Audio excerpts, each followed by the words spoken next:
We learn the history from the perspective of who the victor is. Christopher Columbus never made it to America.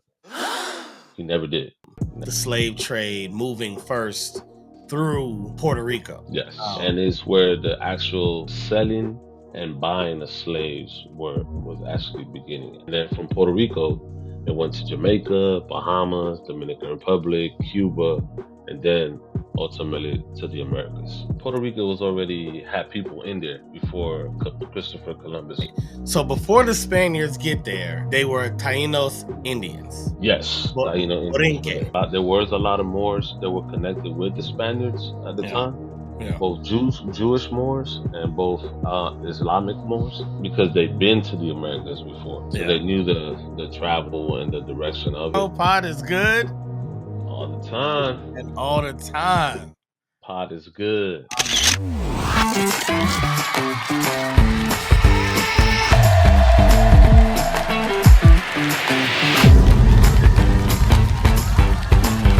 My guy TJ Tejeda. Man, what's up, man? What's up, I'm Cash, good. man? I'm good, bro. Pot is good. All the time. And all the time. Pot is good. I'm happy to do this with you, bro. How have you been, my guy? Man, I've been good. Working hard, raising kids. You know how it is. Hey, that's what we're here for. Hey, I'm here. Come on, shoot me. I know you got a lot of questions. We always be chopping it up, and we've been wanting to do this for a while. You already know. Hey, come on. Hey, man, I know you got rebuttals. I know we don't always agree on everything, but these are things that right. But hopefully we do more disagreeing with what they tried to teach us across the years, more so than what we, you know what I'm saying? Because you know the reason they taught that to us is so that we would disagree later. You know what I mean? Pretty much, yeah. That's how I go. So I'm here to learn from you, my brother. My pushback is all to learn. That's it. Yeah. Hey, it's all to get a better understanding. I definitely understand it. You know what I'm saying? I understand where you're coming from. I was like that at a moment. Yeah. And in my life too. You know what I'm saying? I was like, yo, why something's missing in everything that they're teaching us, right? So I mean, I love history from the beginning. So I dig into a lot of stuff, try to see where it comes from and how did we get here. And to tell you the truth, we're all in a sense interconnected regardless of what we expect and think. Yeah. More than we actually know. You know what I'm saying? So it's crazy. I mean, people don't understand the truth because they don't want to understand it. Because if you do get the truth, then you have a choice to make. You can either stay ignorant or you can come and grow from it. Yeah, it changes everything. Because it's the red and blue pill. You know what I mean? It literally it's literally the Matrix. Hey, they don't got a purple pill. You know what I'm saying? They don't got one. They don't got one. You know, you got to fact. choose one or the other. You know what I'm saying? That is a fact. Yeah, it's funny you say that, man. Like I realize how much I enjoy history as well. Like when I was, in school and they're kind of like forcing history on you, whatever. Like there was only one thing I remember really getting lost in and loving when I was learning history in school, and that was the gold rush. I don't know why, but something about the gold rush, it got me. And I was like learning the generals' names or remembering the people. Like I was in. Man, because you was living in that area from what you're telling me. You was up there. I was. In the Bay Area. So maybe that's what it was. It felt like right around the corner. Maybe you're right. You could find some gold. Right. Find some gold in the backyard or something. Facts. But yeah, man, like I realized like I became like a big history buff over the years. And like I remember watching America, the story of us on I think it was the History Channel.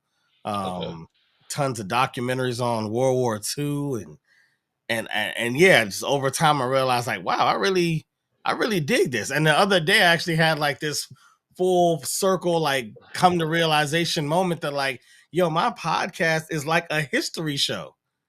It really is. Like it's almost like, you know what I mean? It's like a podcast disguised as like a history or a history show disguised as a podcast, because that's all I'm doing is finding out about, your history, the history of the area that you were from, the history of the organization you were a part of, you know what I mean? Like, that's Yeah, everything that we talk about is what happened. You know what I mean? Like, what's transpired so we can inspire. That's the whole show.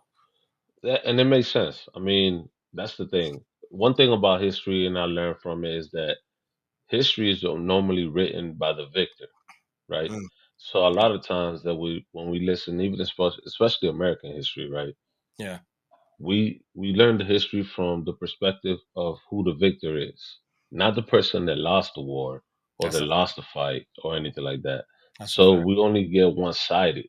Yeah, So when you only get one sided and you don't see, okay, what's the other perspective from what the other individuals, because they have history too. You know what I'm right, saying? So right, regardless of, for example, the Union and the Confederates, right? Confederates have history also that is told from them and their perspective yeah, all the way to the point that the war started, right? yeah. After that moment, their history has kind of been disappeared, That's true. right? Has disappeared, and we only push the history that comes from the North as and what the Union did according to the United States, right? Yeah, So we have to a certain level be able to have discernment, right? And be able to see and acknowledge that there's truth in both ends, right? facts. Yeah, It's not your truth, my truth. No, there's actual truth, on both sides. Yeah, but on both sides, and yeah, then you have to piece them together to see what the whole view of the picture is. You know what I'm saying? yeah, So yeah. No, that's facts. 'Cause I remember when I first learned that we lost the Vietnam War. yes, Right. actually, we never. It was never necessarily a loss of the Vietnam War. It was more of a how you would say the, we didn't lose the Vietnam War, but we weren't winning the Vietnam War. It was a war that we went Yeah, that in sounds like a there. loss in America's terms. If It we were is, losing and but then we backed out because we were getting decimated, that kind of feels like that's an L. well, it is in the view of we looking at sports or anything like that. It Yeah, is, yeah, but you can't tell your soldiers that you lost that war. You know what I'm saying? You can't tell your Marines that you lost a war, yeah, right? So yeah. because then what does that look for their morale or the people that lived through that war, right? You're gonna tell them they lost a war and they're coming home and they're gonna feel less than what they already are, But right? we can't lie. I So mean, we can't lie to you. you're it's true. We're not supposed to lie, When we right? left, when we left, when we left camp, we said we might win, we may lose. Some of us may lose our lives. You can't come back like it was a toddler, volleyball game Well, and everybody's winners and everybody gets a ribbon and because you participated. so the truth I would say with the Vietnam War is what made it so worse, and the reason why we start really pulling out. It was a real, true first televised war.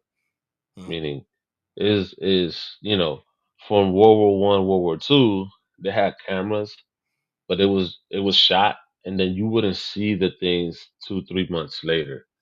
The Vietnam War was actually in what you per se real time, right? So we like it was the first real time war that the public was able to actually see was really going on and how it affected both Vietnam and the America and how it was decimating those the individuals that were encountered in the war. You know what I'm I thought saying? that So was I thought the Civil War was the first one that started happening. So you saying it was the Vietnam War? no, the Vietnam was the first televised media war. Hmm. Like, okay, so when we were remember when like, I will say like this, I was in the Iraq War, right? Okay. So in 2003, the Iraq War hit. You had the first big battle was the Battle of Fallujah, right? And the media was like right in there, like reporters was right in there in the middle of the gunfights and stuff like that, reporting what's going on in Wow. Fallujah. Wow. Vietnam was that first type of war. Wow. It was that first type of war that actual reporters that were in there doing the reporting in the midst of fighting. Yeah. You know what I'm saying? So That's interesting. that war, because it was viewed by the public and how gruesome it wasn't a pretty view for the U.S. You know what I'm saying? Not at So all. because at that moment we were considered a superpower. Right. You know what I'm saying? So it Mm. wasn't a good look for the U.S. at that time. Yeah. You know what I'm And saying? so that, So but that's why I brought up the Vietnam War in regards to the story being told, history being told by the victor, yeah. because I always wondered, well, what do the Vietnam books, what do they look like when they talk about the Yeah. Vietnam War? Like when they are referencing the Viet Cong and how those groups went to, like, small spaces in an area that they knew very well, and Hmm. basically took out American soldiers at will. Yeah. I know how our books sound when we talk about Vietnam, but what do your books sound like? Because you guys were more of the victor in that one than us. Yes. Yeah, yeah.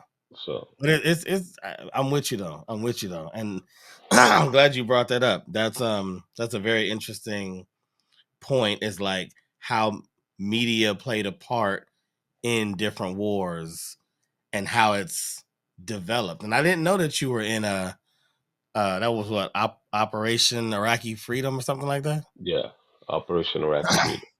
Yeah. Yeah, I didn't know that you were involved in that. So, with that being said, that's a good transition to, like, let's tell people a little bit about you real quick. Tell us where you from, a little bit about your background, if you don't mind, sir. Okay. So, man, where I start? Well, I'm actually I'm Puerto Rican. I was born in Puerto Rico, but my dad is Dominican.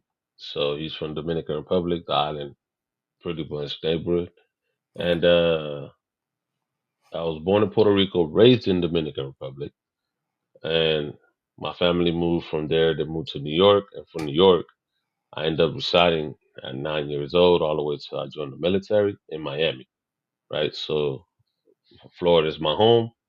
Um, I'm Florida everything in sports, baseball, lifestyle, everything. I So, know Dolphins. I know. and I joined the military when I was 18, 2004. When I graduated, did Okay. 2 tours in Iraq. Respect. Respect. After I got out, joined the Army Reserve out here in California, and this is where I reside now.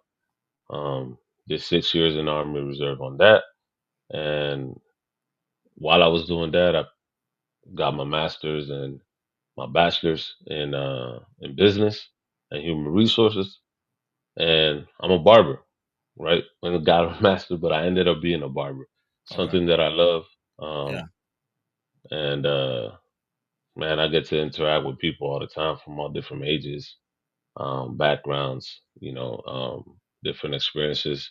Yeah. So it allows me to, especially when it comes to history, you get to talk to the guys that were actually, I talk to a lot of vets and stuff. So they tell you exactly what's going on from not just their perspective because they lived it, but what's going on during the time that we're going through and how America was different then than it is now. Mm. And I could compare and contrast Yeah.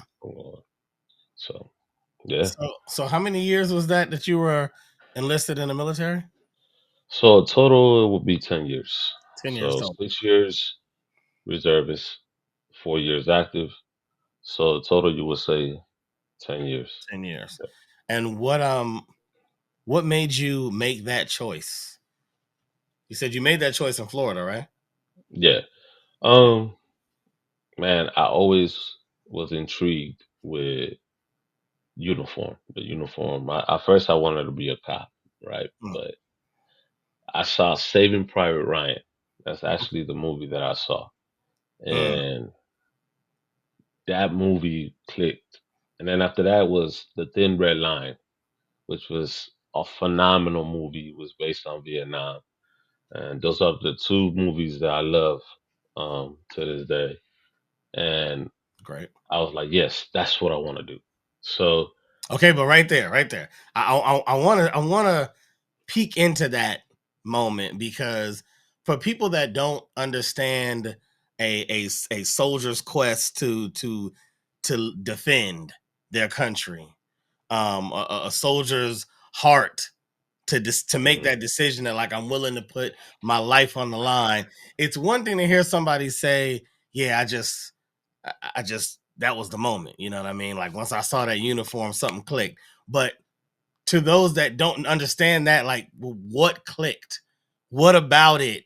What about those movies? What about seeing those soldiers made you go, "That's my purpose"? Like, that should be me. I think it's the pride, right? I mean, uh, the fact that I'm a Christian, the Bible says the man that dies for his friend, that's the ultimate sacrifice. I'm paraphrasing that, right?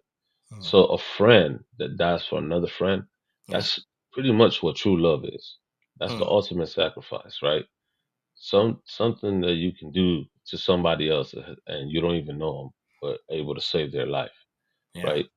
The camaraderie, the brotherhood that brings people from different parts of the United States and brings them together to fight for one purpose, you can't change that. You know what I'm saying? To this day, uh, I got friends that I'm real close with that we served together in war, and Mm. I talk to them on the regular, right? Um, you can't change that. Nobody can change that. It's something that you have to be there in order to understand. Yeah. Kind of thing. Why I wanted to do it, man, it was a uniform. I ain't gonna lie. You look badass. You know what I'm saying? So, Oh, that's what it was. It was like, I just want to go look hey, cool, baby. I just hey, yeah, you know what yeah. I'm saying? I was like, hey, it is what it is. Uh, All but right. no, it was. We didn't have Call of Duty at that time. Yeah, yeah. It just started. Right, right. So, but I always wanted to do that. Not only that, I had an uncle. He was in the army in Dominican Republic. He was part of the army in Dominican Republic, and I Mm, always seen his uniform and how everything was. Then I had a teacher in fourth grade. Actually, not fourth grade. It was in the sixth grade, Mr. Days. He was a former Marine, and he had a big poster of the United States Marine Corps in his uniform. mm, And I was like, "Yo, that's a that yeah. uniform is killer." And he was like, "Oh, you like that? Oh, Marines are the best, right?" You know what I'm saying? I was like, "For real?" I was like, "All right." So when I got to high school, I Mm, saw Saving Private Ryan came out probably like 99, 2000 or something like that. yeah. Um, I saw Saving Private Ryan and I was like, yo, even though you see the gruesomeness of through the war and Mm, all that, it was the camaraderie that you saw that the person can see something and be not saying that you're not scared. Of course you're scared, but right. to be able to compartmentalize all that and still be able to go through your mission after you done seen something. Like I was like, yo, I want to be part of that. You know Yeah. what I'm saying? Which is crazy to say that because I was like at that time I was probably like 12, 13, right? So my Wow. dad was like, yo, you tripping? Like you ain't gonna do none of that. So it was crazy, man. But but hold on real quick. You know what? That is such a good point that you just made, because I was saying this to my wife. Like, sometimes when you're young and you decide to do something so easily, you don't realize how much that is probably your calling, because you don't realize how the next person may not have made that decision like you that easily. Like, the certain things that I decided I wanted to be, to me, I was just like, oh yeah, everybody want to be that. But I didn't realize till later on, it's like, nah, nah, most people would be scared to try to do that or try to be on stage in yeah, front of thousands of people. Like, that ain't a normal thing that everybody wants to do. So, like, for you, just seeing Saving Private Ryan, I'm gonna tell you right now, most people did not go, yeah, I want that to be me. That was not yeah, what they concluded from that. So the fact that yeah. that's how it spoke to you says that was in you the whole time. You just needed something to, like, pull it out, basically. Well, in the story of Saving Private Ryan, it was the selflessness. Yeah. So if the reason why it's called Saving Private Ryan is because the Ryan's family, it was four brothers, right? Three of them, all four of them went to war. Three Right. of them had died. So the I don't know if it's a constitutional or military thing, but all four brothers, three of them died, and they said that the family name has to live on. So Hmm. we have to go look for for Private Ryan, and we have to make sure that he gets home safe, Hmm. so he could keep the family name going Yeah. because all four sons died, Wow. right? So Wow. that's a selflessness Absolutely. that they had to take on to save this young man because all his brothers were dead. They all died at war.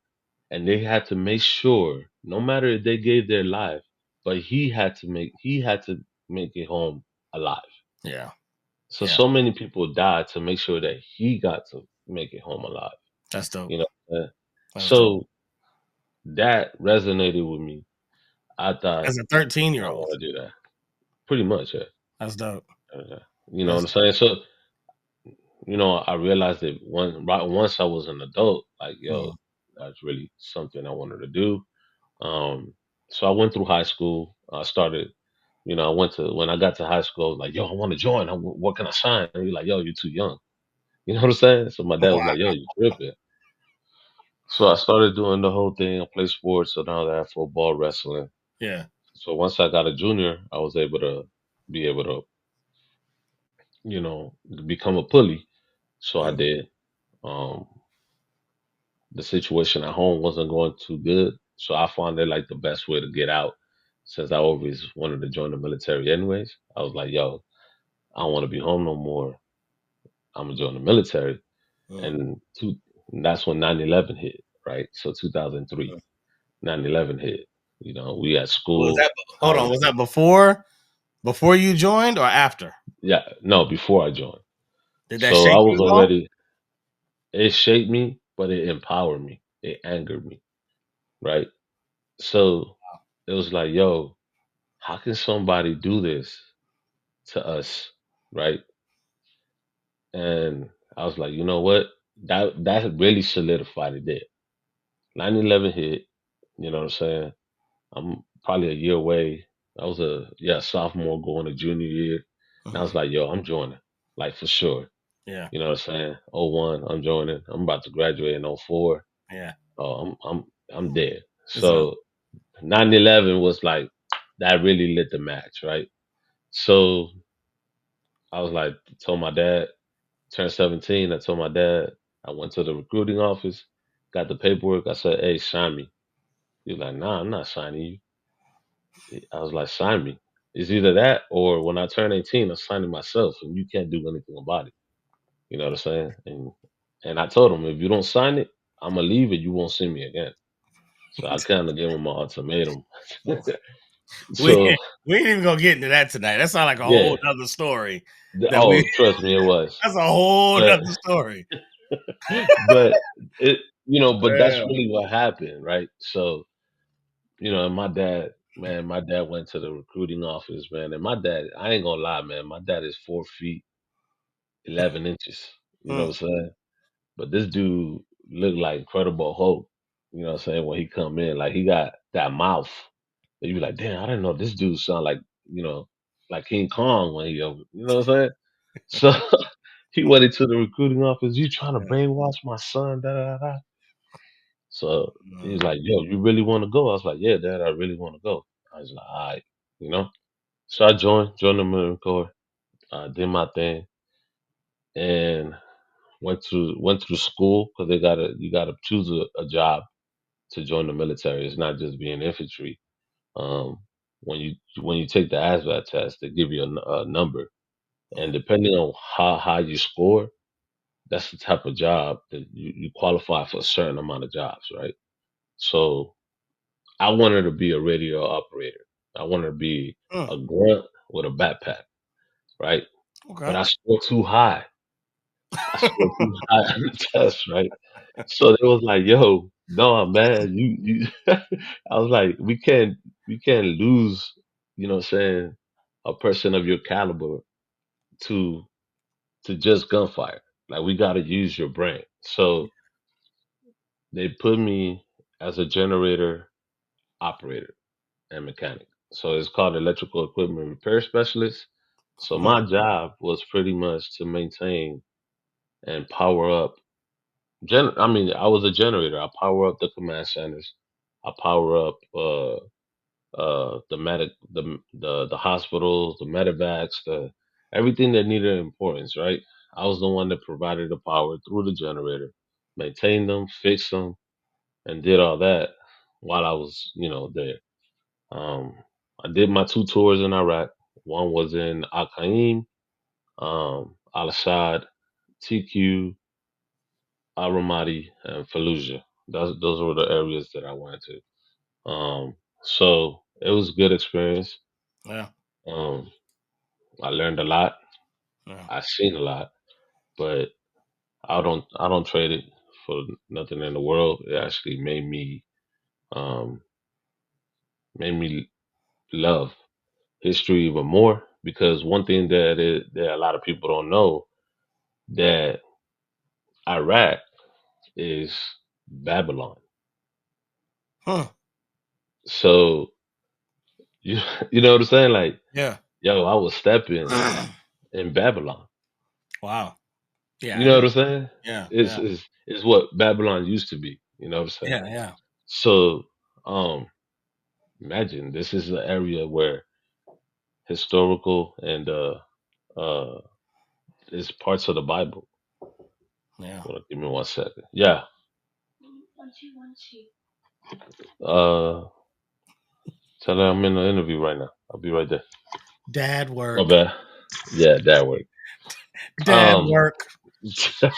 so yeah, so that really was really what opened my eyes. I was like, damn, you know, Yeah. uh God's people were here Yeah. at a certain Yeah. point, Yeah. right? So and it went from there, And when I got out, I joined the Army Reserves.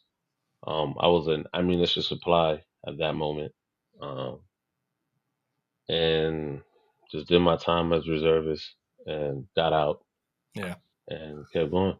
And it was good. So we'll definitely have to have you back on to go into that more, because one thing I learned from having my cousin Reg from the Sev on, and him talking about his tours, um, which he was out there at Operation Iraqi Freedom as well, is that there's a lot of layers. You know what I Yeah, mean? There's a lot of layers. There's what you what you expected. There's what you experienced. There's what you were told. There's what you realized. There's what you walked away with. yeah, There's, you know what I mean? There's sights and smells and sounds that um you'll never forget. And so I know that there's a robust amount of detail lying in that space of those 10 years in the armed service. But for today, I will say salute you for your service, soldier. We appreciate you. appreciate it. Um, and I do want to get into this history that we've been teetering around. I don't want people to kind of Right. get a background of you, and I think they understand you a little more now. They understand kind of where you've been, in the United States, and where your father's from, and your nationality and serving in the war, and that's a good basis to, buy you some credibility, at least for today. So, so Oh with man. that being said, um, we were in the shop one day, Yeah. and we got into this conversation about the slave trade moving first through Puerto Rico, Yes. before slaves made it to America. Now, of course, history never told us that in our books. I don't know what they were in Puerto Rico, but here we ain't hear nothing about that. We heard uh, Africa to here. Yeah. We heard Nina what was it? The Nina, the Pinta and Santa Pinta, and the Maria. Santa Maria. We heard Yeah. those. We heard Pilgrims. We ain't hear nothing about no Puerto Ricans Yes. at all. So it's Never. funny. Hey, I get you. You know what I'm saying? So the Nina, the Pinta, and the Santa Maria, believe it or not, yes, it's true with Christopher Columbus. Mhm. Now, Christopher Columbus never made it to America. He never did. Never made it to America. His expedition Yeah, started I've heard in this before, but I'll be honest. If any kids were in here right now, they'd be like, "Whoa, whoa, what? No, hold yeah, he made it to the Americas, but on." never America. You know, do you get what I'm saying? Not the I get it. United Oh, I States get of it. America, I get it. but he Yes. did make it to the Americas. So he Talk to him. he Talk to did, him. but but he did. Well, my family's Puerto Rican.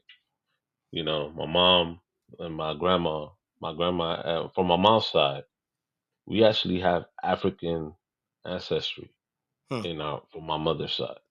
You know what I'm saying? She's actually was, from Africa and came out here. Now, was she a slave? I don't believe so.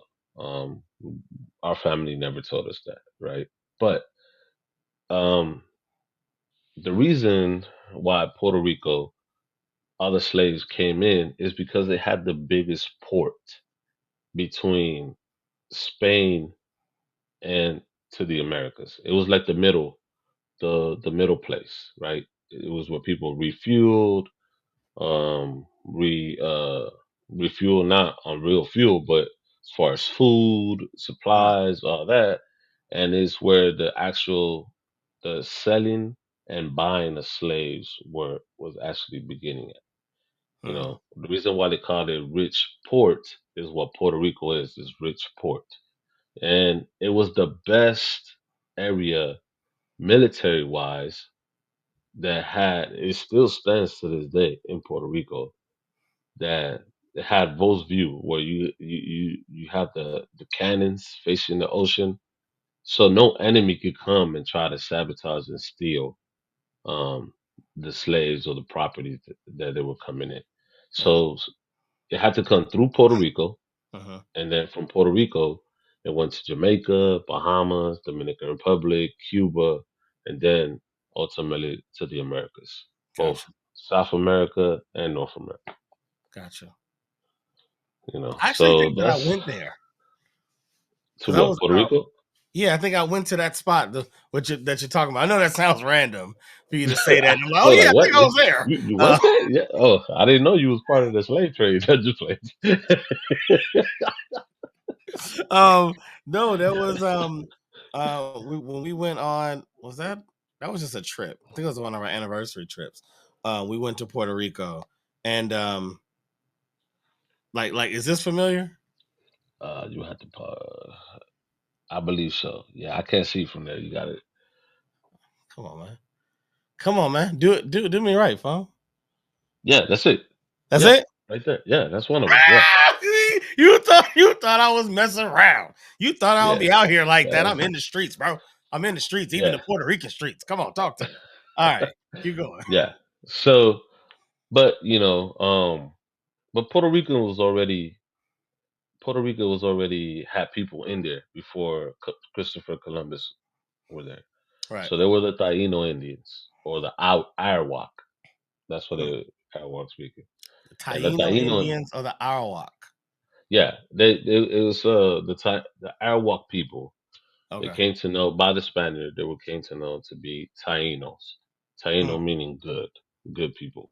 Hmm. Um, so but they call them Borinque. That's what we call ourselves, Borinque. So they call the island Borinque. The Tainos were calling the island the Borinque. So if you ever hear Puerto Rican be like, "Yeah, what up, man? I'm Boricua."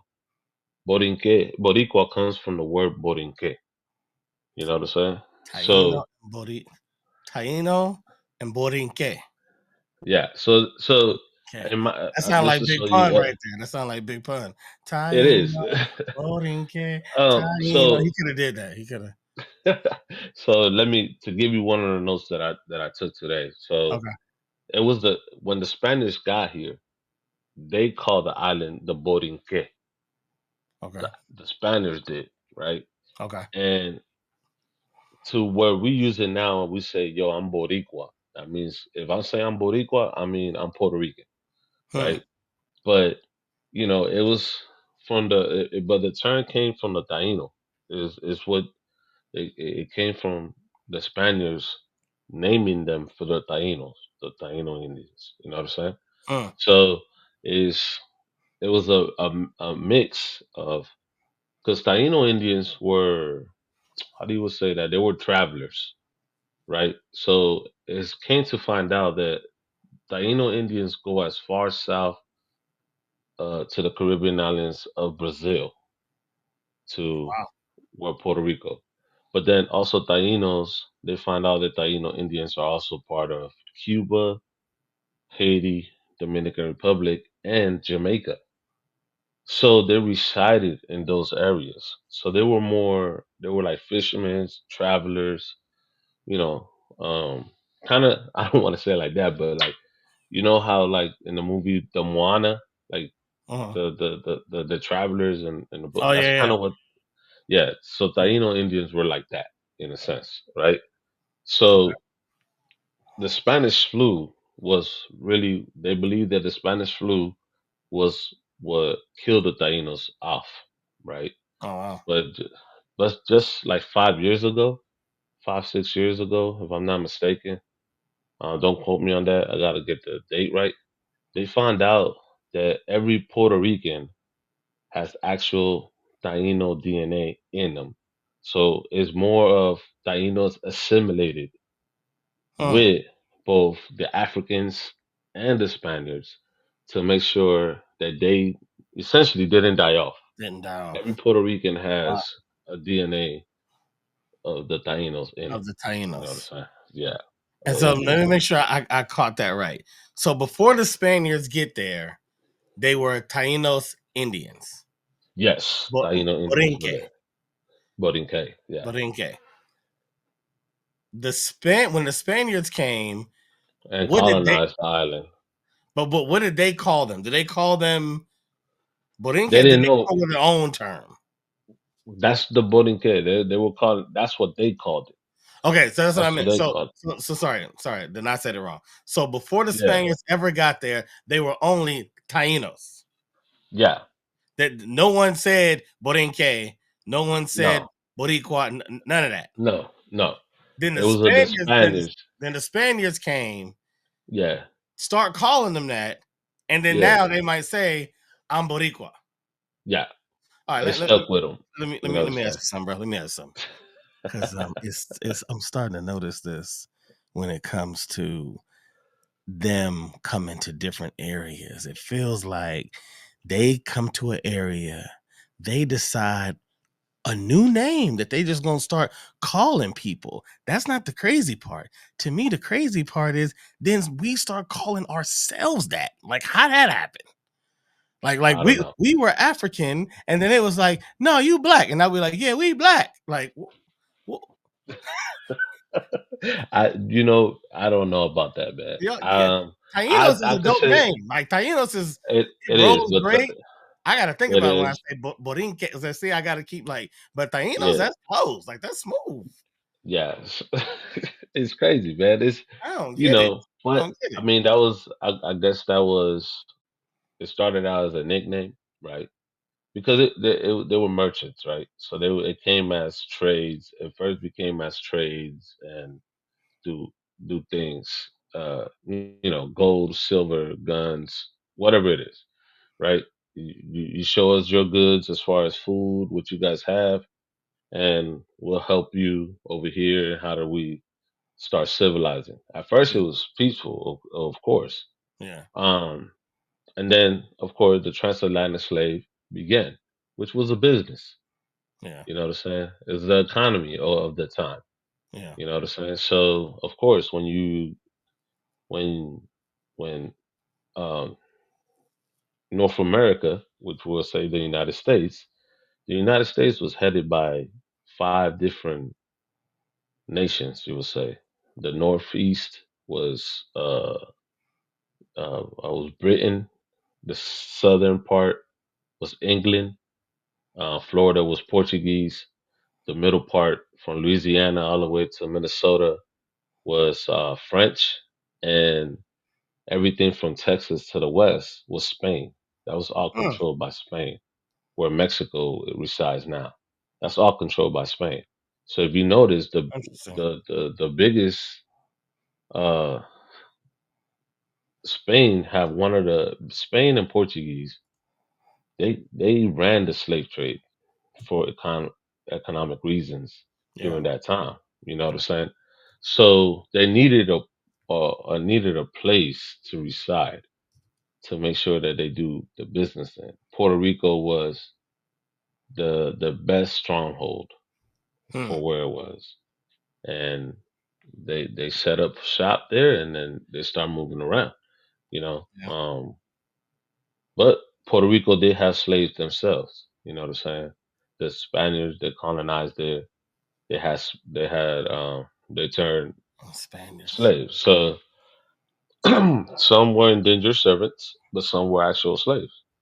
You know what I'm saying? So the with the Spanish flu and almost killing almost all the Tainos, a lot of Tainos assimilated to the people, both Spaniards and Africans.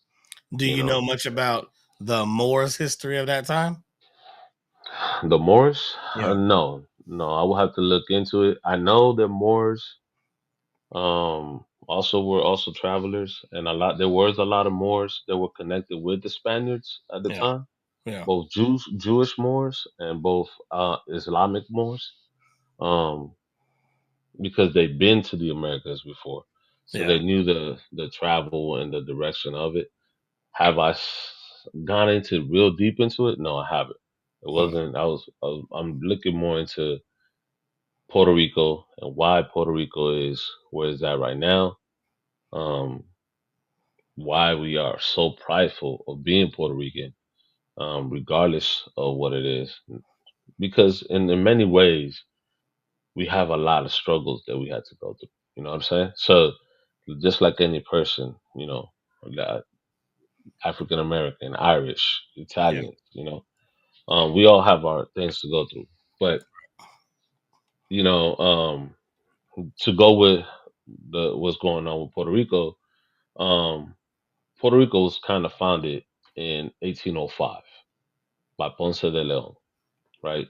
Christopher Columbus came in here, but it was Ponce de Leon that came and named the Puerto Rico Puerto Rico. You know what I'm Hmm. saying? It was San Juan, the capital, was called Puerto Rico before, but Hmm. then everybody start naming the island Puerto Rico, and it stuck, and then they renamed the capital San Juan. You know what I'm Hmm. saying? But Ponce de Leon was the general that came and renamed the the island. You know what I'm saying? And did he bring any The city, religious and not direction with him as well? well at that time everybody because the colony Spain was the religion of that time was Christian. So You know Spain what I'm saying? Spain brought Christianity to Into the the region, Tainos. yes, Okay. yes. So Okay. Spain brought Christianity into the region. Okay. But that's because of the Roman Catholic Church and the story behind all that. So the Roman Catholic Church was the powerhouse. It said when it came to the religion Yeah. in that region of Europe, of the western part of it, which in many sense I kind of thank God that they brought it to the region because now I know my Lord and Savior Jesus Christ, Amen. and without knowing that, you know, we Yeah. could get mad of the history, but Right. understand that at the end, my Lord and Savior Jesus Christ bled for me so I could be saved. So I thank them in that aspect. Yeah. Yeah. So, but so Ponce de Leon, um, he was the one. It was Cachat. Let me make sure I get the name right. I don't want to butcher it.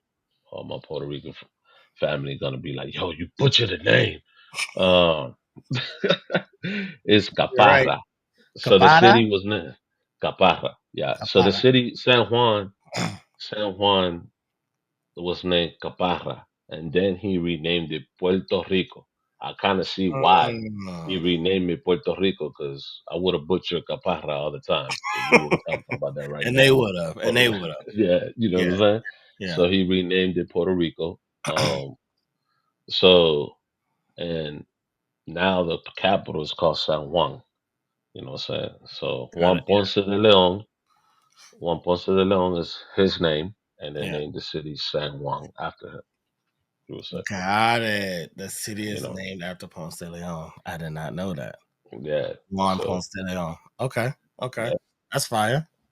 So during the 16th century is when they bought most of the slave.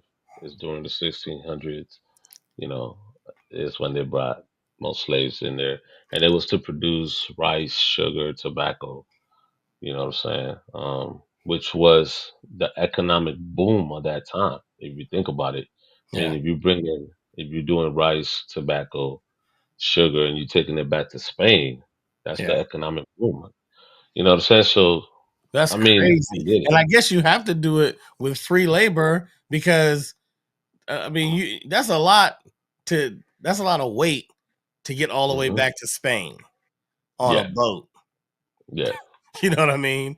And So, so you got to go get your labor in Africa. Do you know of all of the enslaved peoples during that time in Spain? I mean, in Spain and Puerto Rico, were they all Africans, or did they also bring enslaved people from other areas?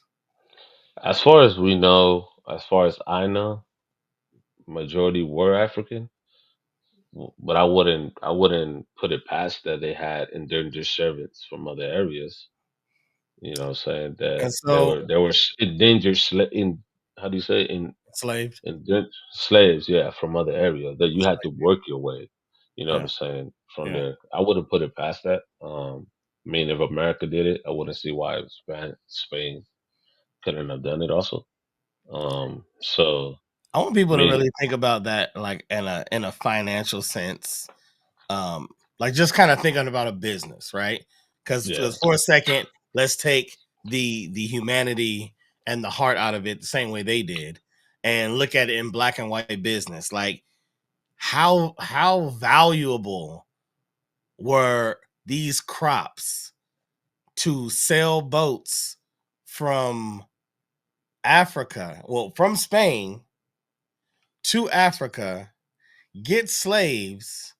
You got to keep those slaves alive. You want to keep as many alive as possible. These enslaved people, hmm, you don't want them to die along the way of yeah, disease and malnutrition and dehydration. So you have to feed them. So now you got hundreds or thousands of people. On top of that, you have pounds and pounds of food. I'm not saying it's, no four-course meal, sadly, but still, it is food, and likely because it's such cheap food, it's heavy. yeah, You're not giving people salads. yeah, You're giving them grain. You're giving them things that you can give them just enough to keep them alive, right? You get them there. The crops gotta grow. That ain't an overnight thing. It's not like you going and making an iPhone. Like yeah, the earth has to, you know what I mean, has to bring these crops about. They're tending to the land. Then you get the crops, package it all back up, and go all the way back to Spain before you sell it. yeah, Dude, that's think about that. Like not many we struggling now with all the tariffs and import export in one direction. Like all the yeah. stuff is already there, just bringing it one direction. Going back and forth, that's bananas. So, and that's the thing is that in, I would say I could twist I could think about it logically and not have it my emotional way, right? Because think about it. If Yeah, I buy an island for $7 million now in right, 2025, right, and I want to start building in the island, how am I going to get people to do it? Endangered servants, right? What right, we call is what people do with illegal immigrants now, right? They don't hire the citizens because they got to pay them a fair wage. right, They pretty much hire people at a lower age right, to do the job, right? right. So essentially, it's the same exact thing. Yeah, We if we take our emotion of it, it was all economics. Was Right. it right? No, it wasn't right. Not at You know all. what I'm saying? It was actually, the Christians, right, that saw that, you know, and they were the one that pushed for the abolishment of slavery, Not these. and Maybe y'all Christians, not our Christians. Maybe I don't know about the Spaniard, Taino. I don't know about y'all, but I'm gonna keep it real with you. Our Christians was like, yo, our Bible says you a slave. we, well, see, we ain't trying to get rid of nothing. but in that aspect, you have to think about it is if I want to keep control of certain people to Exactly. do a certain thing, Yeah. you do that, right? Yeah. That Manipulation. doesn't mean that it was right, and that doesn't mean that Right. that goes to show that those people weren't Christians Facts. because the Bible tells you exactly, Yeah. They what to just do if you have somebody that is a slave and how you're supposed to treat them, and you know that you have to give them their dues at the end of their time because they were essentially they were employees, yeah. right? In the Bible, they were employees. So if that goes to show that those people weren't Christians. So for us to say, hey, Christian did that, we got to remember that we're all sinners individually, right? And if we have an evil heart, even we could proclaim that we're Christians. Right. If we have an evil heart, we're going to do evil things. So, we have to, you know, get the emotional part out of it and actually think about what's really going on, how did it work, and how the economy worked at that time in order for us to get to the point that we are. Right. We're not saying it's right. I'm not Right. approving of it. You're not All I'm, condoning it. I yeah, get it. Yeah. Yeah. I'm Yeah. not condoning it. I just Yeah. have to understand that, that's the economic part of the time. Right. And they did what they had to do in order to grow to where we are today. You Yeah. know what And I'm saying? in So, order to view history um in an yeah, enlightened space, you kind of have to be able to sit accept in the each ugly. seat, Yeah, right? Accept the ugly, and you got to be able to sit in each seat and really process it from that point.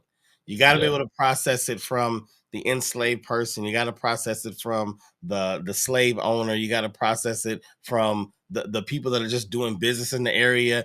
May not have enslaved peoples, may not agree with it. However, they do have a family, and that is the business that's yeah, going on. Like, you have to be able to move around each of those groups or each of those types of persons and say, okay, because until you mhm, do that, it'll always just be one thing. You know what I yeah, mean? It'll always just be yes, it's negative. Like, no one's taking that away.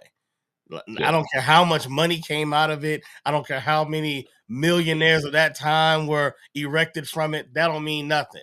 Still was wrong.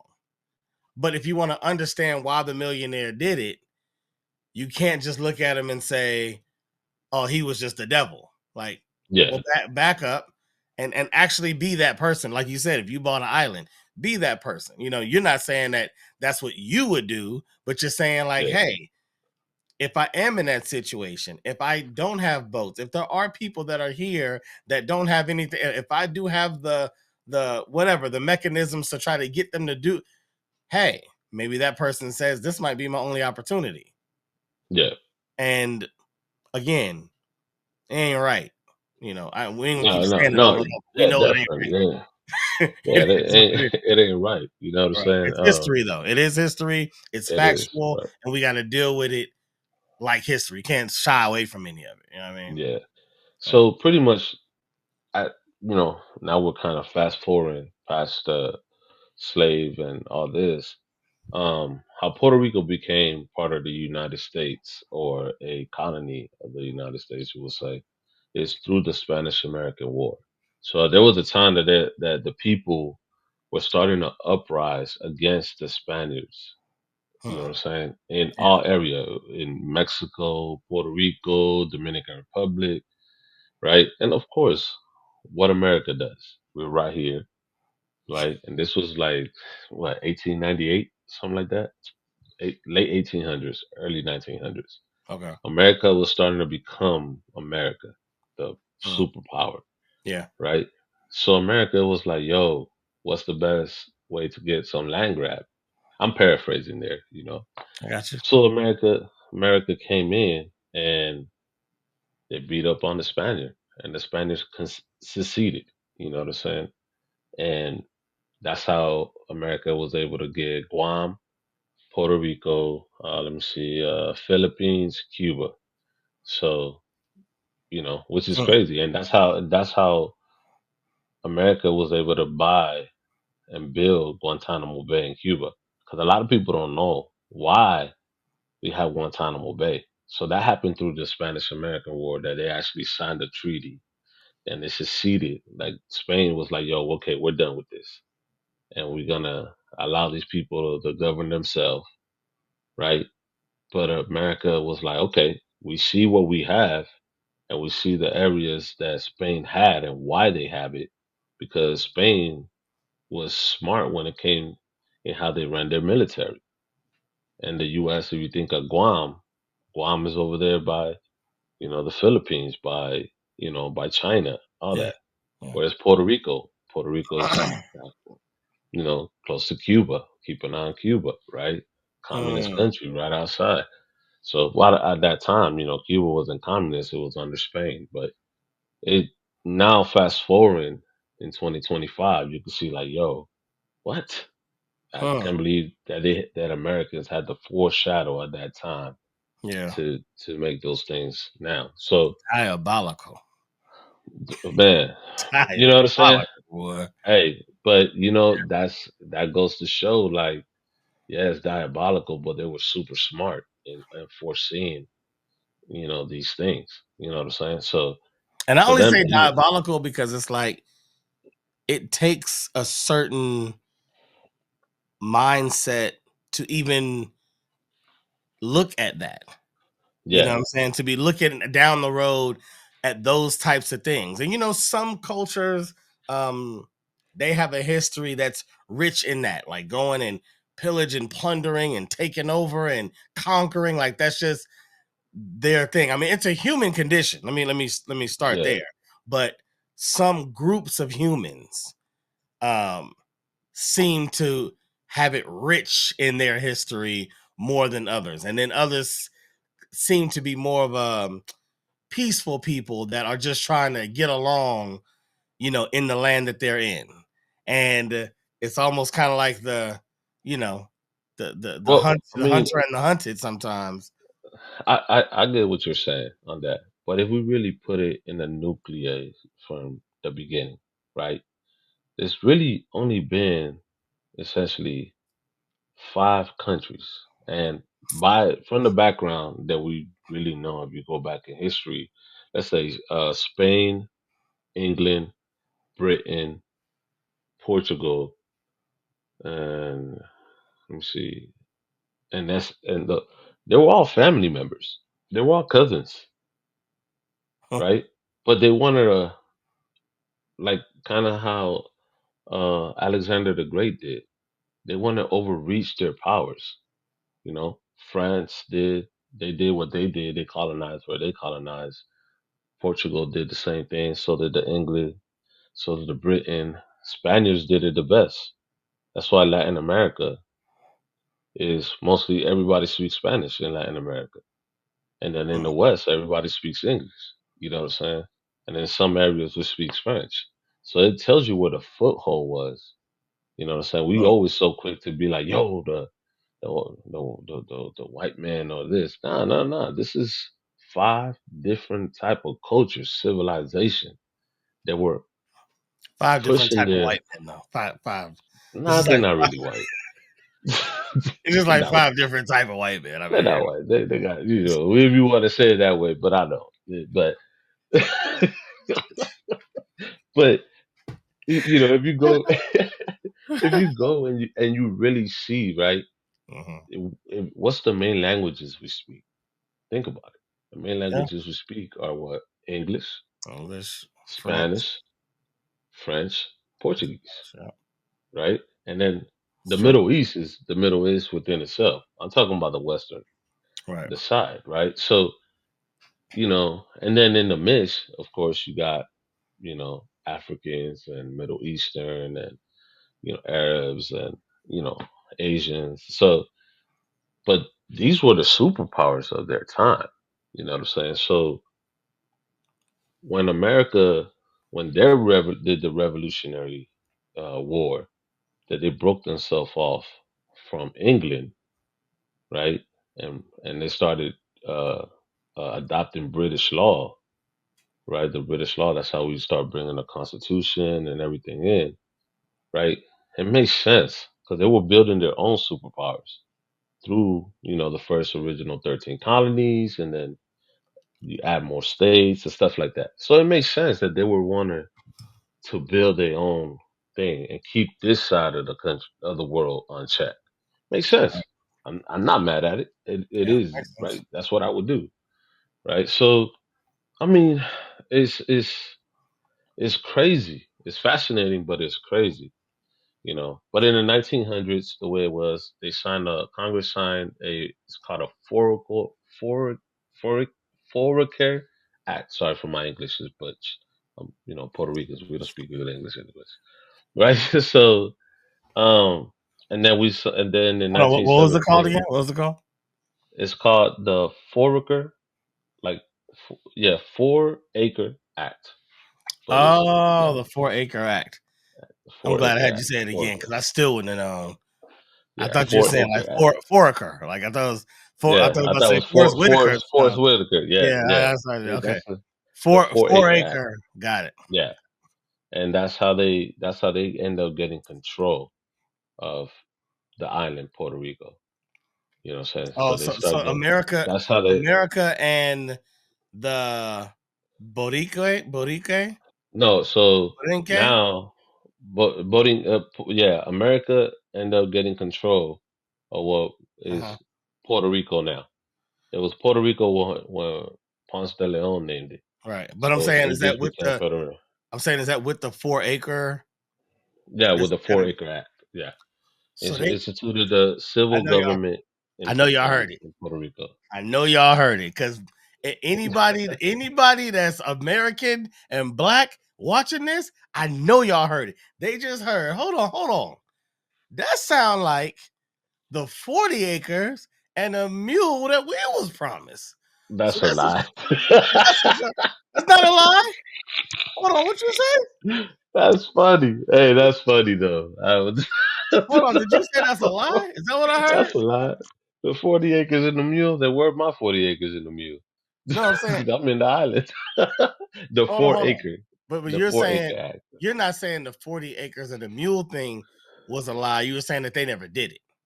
Yeah, they never did that. Yeah. Okay. Yeah, I agree. Did Well, I y'all mean, get your you saying the 40 acres in the mule? Then no, no, no. Some people got that. I have to. I'm gonna do my research, where some people did get the 40 acres in I've the mule. heard that some small, insignificant in comparison amount of people got it. It's almost just so some people later can be like, hey, some people got it. You No, no, know, no. There hey, is hey, a hey, distinguish. we did it. Okay. Hey, sorry, we did do it. That'll be another conversation, but I do have some information on that. I Though. I love that. actually I love learned it. that. But Okay. yeah. So in 1917, they did the Jones Sheriff Act, which granted U.S. citizenship to Puerto Ricans. Hmm. So essentially, we are a territory of the United States. So what's the problem with that? We're kind of in limbo. So we're not a state, right? But we're Right. not independent Right. of ourselves, right? We're Right. still a country. We are a country. We got our own flag. Um, it's called ambiguous status. We are in ambiguous status, A right? big what? Ambiguous. Oh, ambiguous. Yeah, yeah. Yeah, Hold on, we're in ambiguous but no more status. ambiguous than when the Spaniards were in control, right? The No, same because it thing. was on. No, because the difference is Spanish owned us. It was colonized by Spain. It was Oh, part of Spain. Spain owned it. so Spain Spain gave it came up. to own it, but America was like, we ain't trying to own it. We just want to control it. Yes. So Mhm. that's what it is. You know what I'm saying? So Yeah, Spain owned it, right? Because they gave up that's Philippines, the but American way. Philippines has, yeah. So essentially, America started helping the people that were uprising against Spain, that they wanted their independence, Yeah, I get it. right? And they did that. They did the same thing in Cuba, Dominican Republic, and Puerto Rico. Yeah. But the new Puerto Rico had a lot of wealth in rice, coffee, uh, tobacco, and sugar. So of course, you know, they didn't want to just secede and make them United. So they make us ambiguous, meaning you have the same rights Americans do, Hmm. but you're not. You're an American citizen, but you're still independent. You're your own nation. You know what I'm saying? And Hmm. they did that to Guam also. You know what I'm saying? And U.S. Virgin Islands. But what's the problem with that? The problem is we can't vote for a president. We could vote for a governor. We could go vote for a senator, and we could vote for a member of Congress. But Hmm. then that member of Congress cannot vote for any laws that the mainland uh, wants to impose on Puerto Rico. So Huh. whatever laws that the United States wants to impose on Puerto Rico, the Yeah. Puerto Rican public cannot. They don't have no say so in it. You know what I'm saying? So essentially, we could have both. We have laws that we put ourselves in our island Yeah. that we do ourselves, and it's through the governor, right? But let's say if America says, "Yo, I want to put a 25 tax on Puerto Rico," Puerto Rico has no say so in vetoing that, in a bit ambiguous. You know what I'm saying? So it kind of puts us in a place. Now, there's been Now, do you know if they yeah, knew that that's the place they were going to be in when they got in bed with America, I don't think or so. were they just willing to accept it because they didn't want to be owned by Spain anymore? Do you know? That's a good question. I don't know. Huh. Um, from my belief, probably they didn't foresee that to where they're at now. Um, I would say that maybe it was something that, hey, we get to be Puerto Ricans, but be still somewhat independent, but still under the U.S. Hmm. protection. You know what I'm saying? Because, I mean, we're an island of 4.5 million people. So it's not like we're a big island, but not as big as people say, right? So I could kind of see why, you know what I'm saying? Um, but it is frustrating because to a certain, like the new generation now, my age and younger, they want to be independent. But the problem with being independent is that, yeah, we will have our own currency, and yes, we could raise our own military, but we don't have the infrastructure Hmm. to. We will be essentially broke within the first 5 years of running the country. You get what I'm saying? We don't, because you have to have the fiat and the currency and the goods and the infrastructure. Not saying it can't be done. What Hmm. I'm saying is it will have to be another superpower to come in and essentially bail us out to build the infrastructure I to got kind one. of give us a loan. Who? J Lo. Yeah, she already got it. Nah, she been passed around too much. No, You know what that's I'm saying? crazy though. That's crazy. So they were so originally it was the Tainos. Everything was good. I didn't hear any negative, any bad. I'm pretty sure that like any other country, they had things that went about, good, bad, whatever. But it was just good people just hanging out, living life, right? Yeah, Um, During that time, people would still come there because they would refuel and they met these good people, the Tainos, right? yeah, And it wasn't just Spaniards that came through to refuel, like everybody, right? It was just kind of a, yeah, a port that people came by, all good. That's where the party's at. yeah, So Spain decides, nah, that's us. Ponce de Leon yeah. comes down, takes control of it. Now he running things. Well, Rename, like I said, Ponce de Leon came after Christopher Columbus. So it was Christopher Columbus that came in Columbus came first. It was first. like, yeah. And he was like, yo, I found America. Got it. So, he oh, he so, oh, went oh, he so I he don't know if went we, to. I don't know if we said So that. he went to Hispaniola, which is Okay. Dominican Republic now. That was Okay. the first place that he stopped, the That Hispaniola, was the because first he place. named it. Yeah, that was the first thing Okay. place that he stopped, Hispaniola, and then Hispaniola. he came, he came to Puerto Rico, right at that time. So he named Hispaniola first. That's Okay. the actual original name that Dominican Republic had. It was the whole island. That was Haiti and Dominican Republic connected together. He said Hmm. this island will be named Hispaniola. You Even know, though there are already people there, yes, he he didn't came in. ask nobody, "Hey, what y'all called?" He As far as I know, yeah. he's If I just could go like, back, yeah. If I could go back in time, I'll be like, yo, you just took it like that. He's like, yo, bro, how we do. You know what I'm right. saying? So he just pulled up, saw these people. He's like, "Look, man, I ain't come out here for nothing. You know how long I've been on that boat? I'm naming Yeah, something. yeah, I'm naming you, yeah, Espanolas, right? yeah. Right? So, So, so that's from my perspective. right. That's how I would look at it, right? That makes sense. Um, so he did that. Then he went to Puerto Rico, and then he went back to Spain, He and didn't that's name what. Puerto Rico though. No, he didn't in Puerto Rico. He He went just back to Spain, went to the and he party. was letting her know, hey, pretty much he was letting her know, hey, I found the Americas. This is where it's at. This is, what they have. This is the goods that they have, and because everything. Every time you go somewhere, you're gonna bring whatever stuff they have, and you're gonna take it to the people back Right. home, right? Right. So essentially, that's what it is, and because you know, and this is me putting two and two together. The Americas were starting to come as far as the pilgrims, were going into the Americas. Portuguese were going into Florida. Slavery was coming about. You know Hmm. what I'm saying? There were, like I believe there were already Moors that lived there.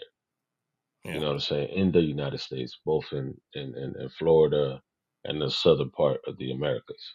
Um, the Niji people to be exact. So they saw that there's you know,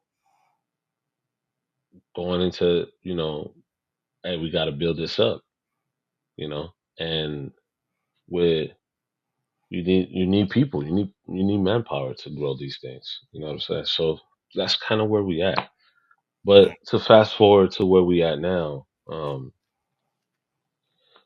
Puerto Rico has been in a limbo, and a lot of people want it to be part of the United States, which is great. I don't want it to, um, because then you have to give up your heritage.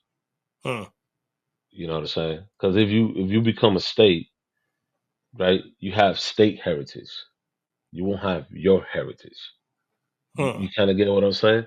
You A have little to. bit. You A don't. little bit. You you won't be teaching people your heritage. You have to teach American history, not Puerto Rican history. You know But what I'm why? saying? Why? Why Because can't because it's the same thing with Hawaii. Hawaii teaches American history, and then portion of it is Hawaiian history, right? You kind of give up a sense of who you are as a culture, as a people, as the bloodline. What makes you you? You know what I'm saying? Hmm. And I wouldn't want that because there is a reason why. Like they said, it wasn't until 1967 Puerto Ricans couldn't show a flag. They couldn't have a flag. We couldn't Hmm. participate in our own flag.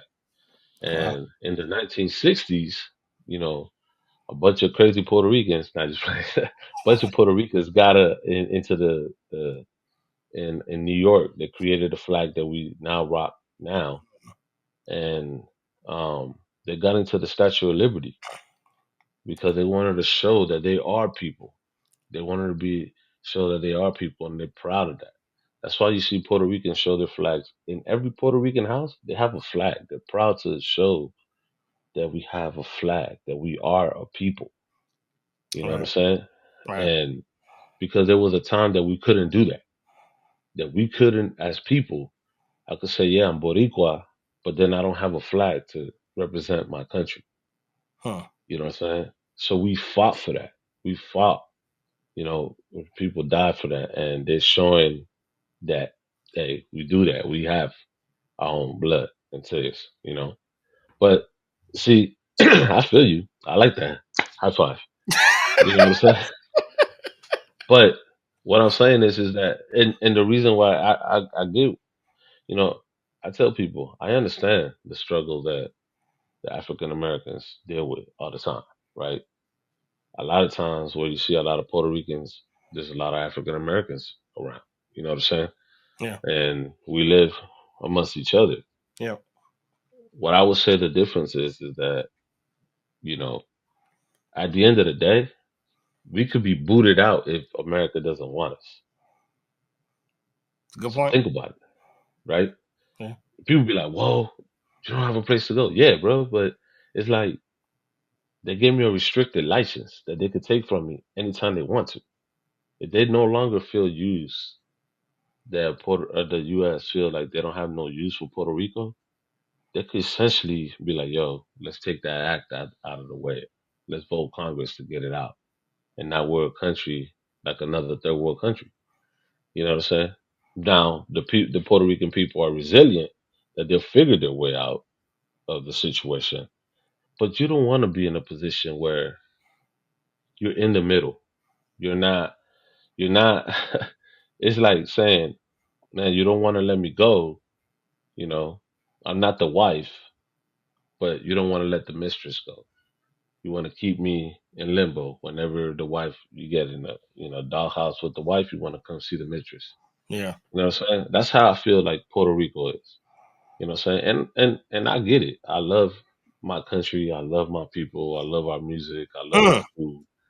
You know what I'm Keep going. saying? Keep going. I'm gonna let you. I'm gonna So let you rock. I'm gonna let you rock. so Get your you round know, off. I love the identity of Mhm. who we are as individuals, and we embrace the culture that we were brought in, both our Taino culture, both our African culture, and our Spaniard culture. We embrace all of it together Yeah. because that's what makes us unique. We don't throw the baby out with the bathwater. Yeah. You know what I'm saying? I wouldn't be Puerto Rican if it wasn't for our three. Yeah. You know what I'm saying? That's what makes us us. You know what I'm Right. saying? From the drum beats and the reggaeton to the long flowing dress that the women wear from the Spanish culture to Yeah. my faith in Christianity, right? To my skin complexion that comes from the Indians. Yeah.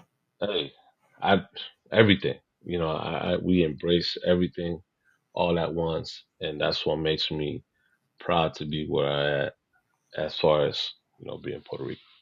But as you should be incredibly proud. You should wear it on your chest, and you should sing it loud on the mountaintops. And I think that what you just said though is the frustration that a lot of African Americans run into is because as much as people may try to conceptualize what it's like, it's almost impossible to really get it because like everything you said, we would almost trade for that because you said at any minute they could take it away and tell me to go back.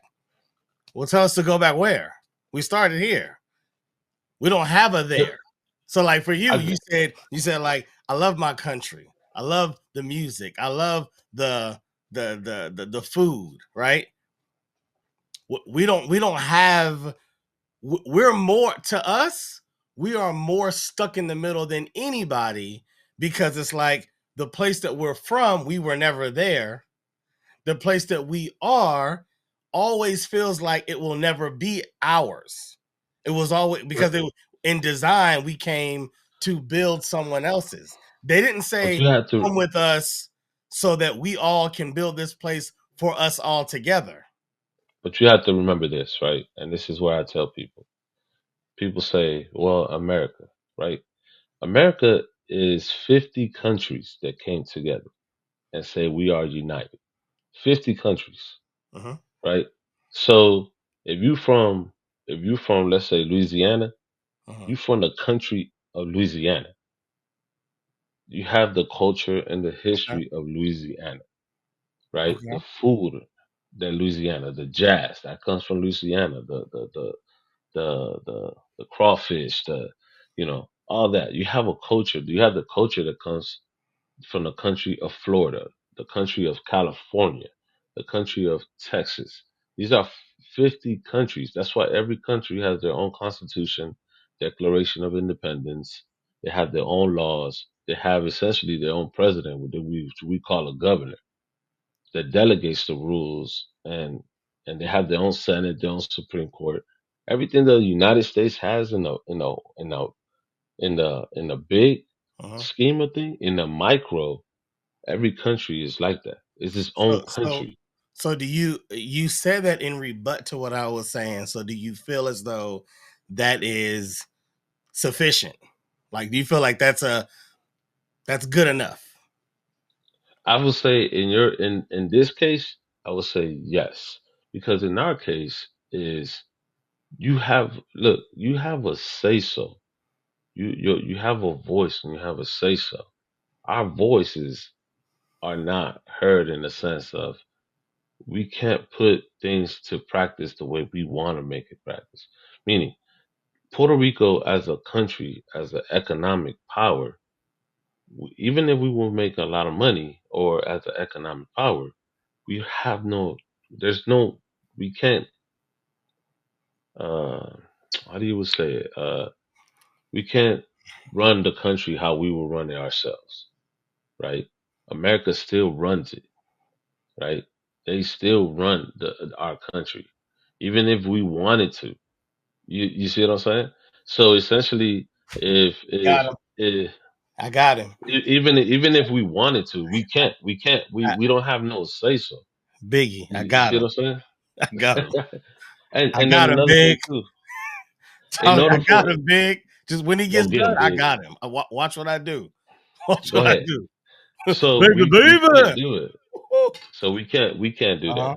Yeah. In order for us to be able to do that, Hmm. to have a say so in a vote or anything like that, because Puerto Ricans can't vote for president. Right. They can't vote for the president, Right. right? So in order for us to want to be able to do that, we have to come to the mainland Yeah. and vote and become a citizen here and then be able to do it. So that's the only way our vote counts. Other than Right. that, we can't. But that's what I'm Can't even saying. vote. Can't even vote. Can't even vote. Can't even vote. Let me tell you why I got you. Now you said we was gonna disagree, and oh my goodness, we about to disagree. Hmm. Because my brother, you have spoke out of this one side of that mouth, and then out of the other side of that mouth to create another point. You specifically told me, and let me cook. Don't cut me off. Let me cook because you about to get cooked right. Let me cook. You Well, told I got me. some grease. You want You grease? What kind told of me. grease you want? Avocado grease. I got some olive Coconut, oil. coconut. I like Avocado. All coconut. I right, like all I right, like all right. coconut oil. All right. You told me I don't want Puerto Rico to turn into a state. I said, why? You said, because then we're going to start talking American history. Mhm, Then we lose a bit of us. We lose our mhm, culture. We lose mhm, our history and we turn into this American history. Just like Hawaii, you said that there's a small amount that might be Polynesian or Hawaiian history, but what they really teach is American history because it kind of starts there. They're a state. But mhm. then you just told me that I should look at the state that I'm from. I was born in Missouri. Shout out to Missouri. Show me state. I should look at the state of Missouri as like the country of Missouri because I have that culture. I have the culture of and the history of Missouri, and I get to vote Mhm, and I get to be a part of and I get to mhm. all these things. Well, guess what? Then you should want to make Puerto Rico a state because then you'll have the exact things that you're telling me I should see as sufficient in Missouri because you'll have those same governmental bodies. You'll be able to vote. You'll have a say so and you don't have to worry about the history thing that you just told me that I shouldn't be I'm worried good. so much about the deeper history. I can just be worried about the history of my birthplace. I can just be Exactly. okay with that depth, even though you like the depth of the Christianity that the Spaniards brought, Yeah. the love and the heart that the Tainos had, the Yeah. pride that the Puerto Ricans have. You have that whole thing mixed up in you, but you're telling Yeah. me just be cool with Missouri. Like, what's the? You get to vote, bro. You have a say so. No, but You have a it's not. governor. No, no, no. But I check have this a out, though. governor. So You now do. I have tell a me. governor too. So now tell me why then is it not better for Puerto Ricans to want Puerto Rico to be a state so that they also can have a governor, that they can be governed, they can actually be a part of this American thing. They will have the history of the state of Puerto Rico, and they Hmm. won't feel like such an ambiguous outsider. All right. So let me back up real quick. Right. Oh, I got him backing up. Remember, That's called the no, moonwalk. That's nah, called the ain't no moonwalk when moonwalk. you back up. Okay. So remember with the Constitution and agreements, right, with the 50 states, Mm-hmm, there's 50 countries that are coming one together. And mm-hmm. they could also secede, meaning they could say, I don't want to be part of the United I'm States out. anymore. Yep. I'm out. Right. And then you stop being essentially independent country. Right. You will be an independent country. You could run things the way you want to. You will no longer get any funding for the government. Right. Right. Because you decided to be your own. Yep. Any country in the 50 countries could do that. Right. The difference between Puerto Rico and let's say Missouri is Puerto Rico, it was Spain that seceded to the United States, Mm-hmm. Puerto Rico. It was Spain controlled. It wasn't like a bunch of like the people, the Puerto Rican people was like, yo, I want to be part of, you know what I'm saying? It was not that. It was Okay. Spaniards, right? They was like, yo, y'all beat me up, y'all beat us up, y'all won the war. Yeah. Here are my properties that you guys get for your winnings, Okay. right? So the United States essentially just took over what was Spain.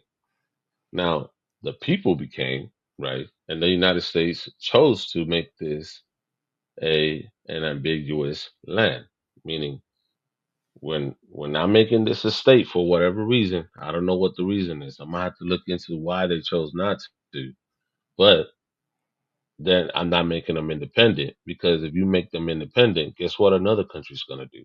Guess what China or Russia or any country is gonna do? They're gonna do the same exact thing that Spain and the United States did. You know what I'm saying? It, perfect example, Cuba was that one. You know, America's and other than Guantanamo Bay, they gave the land back to the Cubans. But guess who came right after that? The Russians. And Russians befriended. You know what I'm saying? And I mean, Cuba became communist. this is a really awesome So, history lesson. I don't so think what that I'm you saying got is to the point. what I'm saying is the people itself. Essentially, we were the people itself. It wasn't like there were people that came in and chose that. We lost it.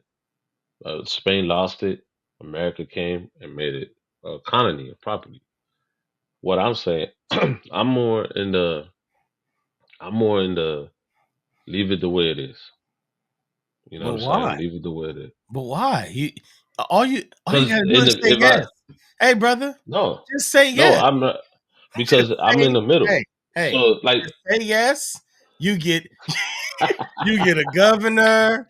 oh Okay, man, you'll we get have a a governor, certain amount of electoral votes. But I mean but that. we, But as far as you know what I'm saying? it will actually contribute to the So American 'cause- politics. That's what I'm saying. exactly, You'll get it. but You'll that's get what an I'm saying. electoral vote, maybe one or two, probably Yeah, one.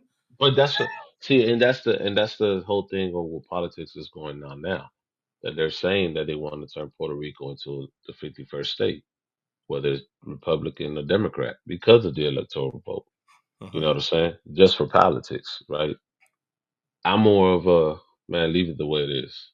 Because if I'm independent, in order for us to grow and have our own fiat currency and Mhm. our own military and all this and that, we need to get we need to get a loan to build our economy. Mm. We can, who you think is gonna give us that? our biggest adversaries, right? Yeah. So it's the same thing.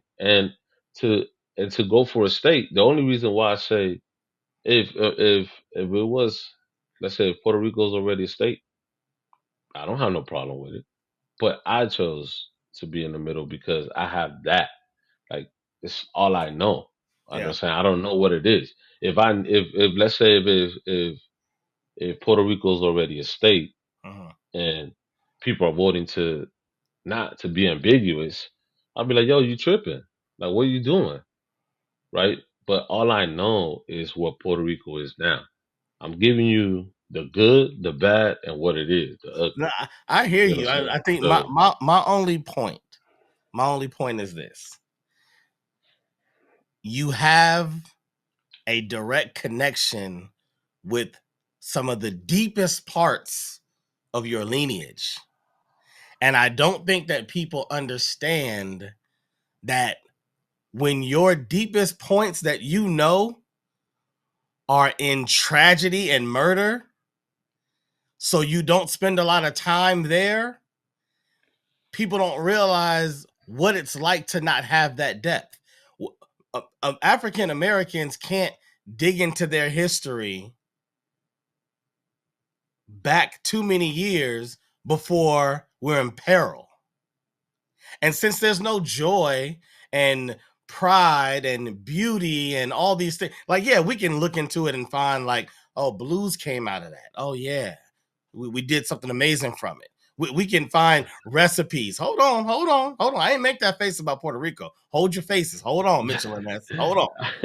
We're gonna because of the people that we are going to find a way to not just make lemonade out of lemonades. We'll make lemon meringue pie out of lemons. Like we gonna get it done. Don't get it twisted. However, that don't mean the time is beautiful, and that doesn't mean that we spend a lot of time relishing in the pride of that time. So what that does is you only can go back so many years, right? Because for us, I mean, but by the time we get to Martin Luther King, already like there's oh yeah, we getting murdered, we getting shot, we getting killed. You can't jump over it because you don't know Africa. It is similar to me being in LA. I have a beautiful family in LA. My in-law family, amazing people, God-fearing people. I love them with all of my heart, right? But when I talk to them, they can only talk to Cash up until around 10 years ago. They can't talk okay, to Cash about when he was 14. They can't talk to Cash about when he was 6. When I go to Missouri, they can talk to James about when James was 2. And there's a I got different feeling there. So you, as a Puerto Rican, you have that feeling. You may not recognize that it's different than us, but you have that feeling that, like, I can go deep and talk about the pride of the Tainos, and I feel connected to that. you. I'm saying, Well, but I'm saying so our to existence is more like me in LA, where it's like, no, I can kind of go back to this point, and then it gets a little ugly, and then I don't know the other side. okay, so to go and to rebuttal on that, and not really, it's not really a rebuttal because I understand what you're saying. I wasn't raised in Puerto Rico. I told you I was raised in Dominican Republic, and then I went to Florida, right? So I took the due diligence, right, to go back and learn these things. And that's why my love and my pride came even more and stronger than it was. You know what I'm saying? It came from me. You know what I'm Okay. saying? I learned my dad taught me the Dominican history and Dominican Republic and how it goes and how far, our family goes and the name and how it came about. And I know and I love Florida. I love Florida. Man, I love my South. I tell you, I like it is, and I love that history. I don't care Yeah. how ugly it is. I love that I come from that state. I love the way the people are in that state. I love everything about it. So you know what I'm saying. I go back as far as I can, and I even try to learn as much as I can from the history of Florida and what it was to be, in that state and what was going on at that time. You know But what I'm but hear, saying? but hear what So, you're but saying though, real that's quick, my due diligence right? on that. But hear what I I'm take saying, the real due quick, diligence on that. real quick, and I want you to keep going because you're making a great point. However, keep in mind when you do your due diligence, like you said, Puerto Rico, 4.5 million or whatever the number is, you have a direct hit on what to isolate to do that due diligence. When I do it, I'm looking at the continent of Africa and trying to figure out through an ancestry report where my bloodline likely came from, and then trying to figure out, okay, but then within that, what? Where But what? see, You see what I'm so saying? this is It's where I much would harder say, to do that due diligence than if I knew that all of my people came from Ireland. Like, okay, cool. Now I can study Ireland. That's different than studying Africa. but you got to understand too, right? It'll be the people from Missouri, and this is from what I've learned here in the United States, which I didn't know before. So let's say, give you an example, because we're speaking about Missouri. Your family will have a family Bible, right? And your family Bible at that time, because they didn't have birth certificate or death certificate, they will go back however many years, right, from who began the family Bible and how it worked and who was there and what was their origin and where they came from. You see, each family should have that. I'm not saying that, that you don't have it or you do have it. I'm just saying every family should have that. So Yeah. if there's something that you want to know about it, is you go to Missouri and be like, hey, who is your oldest ancestor? Okay, what's the first thing that you can tell me? How far can you go? Do we have a family Bible? That's the first thing that you question. Do we have a family Bible? And sometimes we might think like, and this is, I promise you, I didn't know that I had a grandma that was actually African. You see what I'm saying? Mhm. It took my grandma to tell my mother to tell me that my great grandma is actually African. You get what I'm saying? Mhm. So it took for me to go out, hey, damn, that's crazy, you know? But what I'm saying is, and that's the tradition of the generation that is passed on. But I had to go out there and look for it. Because who's to say that you could say that, yeah, I could have a connection with Africa, but let's say the greatest the eldest person you have in your family said, no, baby, we are originally from here. So then what? You know what I'm saying? Then your thing is like, man, I've been looking at Africa the whole entire time. And my great grandma is originally Native Indian, Niji from Missouri. Yeah, You see what I'm saying? that would So be exactly, you know what I'm saying? So that I'm not rebutting what you're actually saying. I understand and I empathize with what you're saying.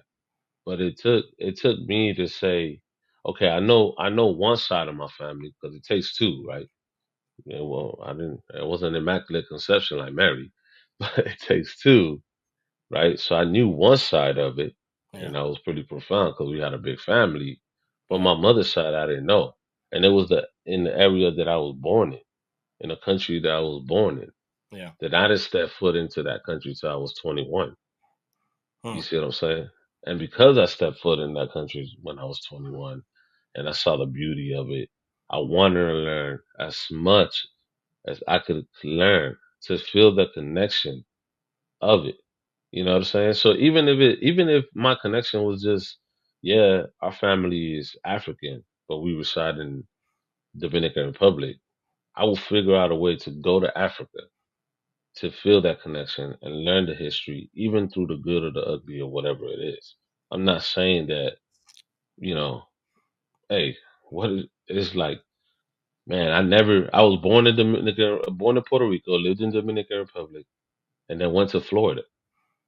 And then from Florida, it wasn't until I was in the military when I went to Puerto Rico. So I used my contacts through being in the military to be able to get once I was an adult and go to Puerto Rico and then Yeah, meet yeah, my mom, see that side of the family and the history that they was talking about. Right. And that's when I started In digging Puerto Rico. into in Puerto Rico. Yeah. So I started digging into that. Yeah. You kind of get what I'm saying? Oh, I get you. I get. It took my Dude, due diligence, I did the same and thing. it would be the same thing if it was if we were in the other way around. And I live in California, and my answer, as far as I know, everybody that I know comes from Missouri. Okay, how far can I go in Missouri to know about my family history? I'll figure out as much as I can to go in Missouri until it's a dead end. And I think Then that I have that's the something. part. That's the point that I think I'm trying to But everything has a dead express end to at a you. certain point. Right. It's I just think where is that everything dead has a end? dead Your end. dead end was in Yeah, Puerto Rico. yeah. My dead end was in Mississippi. You see what Okay, I'm so you saying? got more. So that's what I'm saying. So you got more to find out in No, Mississippi. So if no, your I'm dead saying, end is in Mississippi, but let's say if your dead end is in Mississippi, right? yeah, Then every person that has a name or last name, there's a history on that name. Where's that name yeah, come from? yeah. Who was that? You see what I'm saying? So I, that's I I hear just you. I hear you. you know And I'm letting you rebut because you're my guest. However, however, I will let you know that though I appreciate and respect everything that you're saying about how you pulled it off, and I agree that the same types of steps have to be done because not every family left, a paper trail or breadcrumbs for the future to understand its past. So I yeah completely agree with you on that. I'm saying, and I don't know if this happened there or not because we didn't really speak to it or not. I'm saying that the way that we specifically were meticulously ripped from each other, separated. Um, people don't know where birth certificates are. People don't know what actual names were. Given new names, don't know where the mother was or the father. Families destroyed, raped. Like because of all of that stuff, it sounds good to say like, well, just research it. I agree, yeah. but But the same thing when it, happened. So we have to be. And this not I'm going to cut you off. yes, you The did. same thing happened. Yes, you Yeah. did. All right. Yeah. Yeah. I meant to cut you off. Um. That's my guy. Same thing happened. The same thing happened in Puerto Rico. Yeah. I'm not gonna negate that. Same thing happened in Puerto Rico. Same thing happened in the United States. Happened in Puerto Rico. Remember, they had to come here first. Right. They had to go to Puerto Rico first. Right. So who's to say that the daddy didn't stay in Puerto Rico and the mama went to the U.S.? Exactly. Exactly. And I'm You with see what you. I'm saying? Only point I keep pointing out So, is that it so happened in you Puerto might Rico. be Puerto Rican. I don't know. You know what I don't disagree. I don't, but that's what you I'm know what I'm saying. saying? I Like, could very well be. But that's what I'm yeah, saying is every time we trace the steps, when you get to yours, where the problem lied, it happened in your country. By the time you came here, like that was what was left. Like you left that situation and came here. I don't mean you specifically, but I mean Puerto Ricans left the conditions that created all of that from the Tainos to when they were Puerto Ricans. They left that and then came here. But when they got here, that was back there. I'm saying yeah, but then, ours mhm. was that.